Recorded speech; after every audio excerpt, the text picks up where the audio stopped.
Well, chemical bonds form when doing so lowers the potential energy of the charged particles involved. As two atoms come and approach each other, there's a lot of different interactions that occur. The electrons repel each other because they have like charges. The nuclei of the two different atoms repel each other. But the electrons of one atom are attracted to the nucleus of the other atom. So we've got these different sorts of interactions. A bond will form if those interactions result in a net reduction in energy. Two basic kinds of bonds, ionic bonds and covalent bonds. Metals have low ionization energies. They form cations by losing electrons. Nonmetals have negative electron affinities. So when you give a nonmetal an electron, it actually releases energy.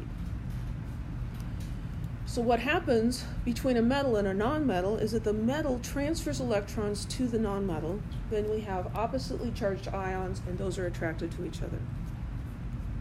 So when we have metal and nonmetal atoms forming bonds, we have ionic bonds, electrons are transferred.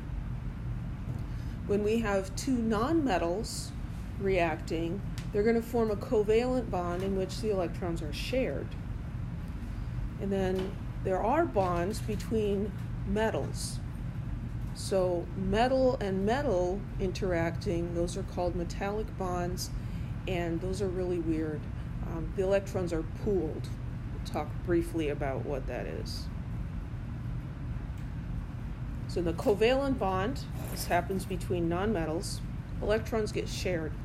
The shared electrons are attracted to both nuclei, but the most stable arrangement is going to be when the shared electron is between the two nuclei, because now we have the shortest distance between this electron and this nucleus, between the electron and that nucleus. The shorter the distance, the stronger the attraction. If the electron's out here or over here, it will be higher in energy. It's not lower in energy. This is the lowest energy, most stable position.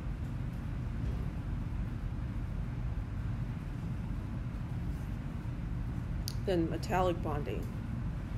So metals lose electrons easily and form metal cations, but then a metal cation is not going to be attracted to another metal cation.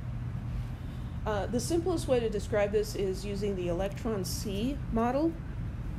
So if we can kind of picture this, so here, let's maybe make this sodium. And so the sodium atoms are kind of wanting to lose electrons, right? So each of these sodium atoms is going to send out an electron. I think of the electrons as being like little boys, and the nucleus as being, a house or a home or mom. And so here, she's got a bunch of electrons. She's sending one to play outside. And all these little electrons are out, and they're just going to run around the neighborhood. The fact that all of these electrons are out there running around, swimming around, pooling, actually holds these atoms together, because this positive ion is attracted to the negative sea of electrons. In the mom and kid analogy, the moms are closer to each other because everybody's kind of watching out for those kids that are out running around the neighborhood. This is what happened when I was growing up in the Midwest. You went outside to play, and you maybe didn't see your mom until it got dark. And that was awesome, and now we're ruining our children. Enough of that. So that's metallic bonding. Any questions? Metallic bonding is weird.